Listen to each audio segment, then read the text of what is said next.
Alalahanin ninyo, ako at ang buong bansang karya is for nation building. Gusto natin ang ating bayan ay isang marangal na bayan na may pagmamalaki natin dahil sa development na ginagawa ng ating pamahalaan kung saan-saan makikita natin. Kung tingnan mo sa mapa, ang Pilipinas ang liit-liit.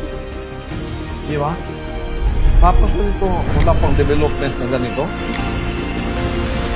Kung ako gagawa ng highway from the northernmost part of Luzon to Jolo, kukunik ko yan. Tapos connection pa ganon, connection pa ganon, connection pa ganon.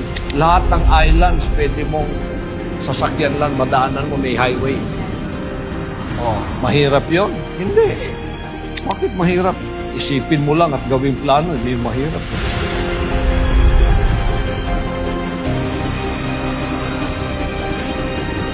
What the mind can conceive can be achieved. Di ba? Oh, yun ang dream ko para sa ating bansa.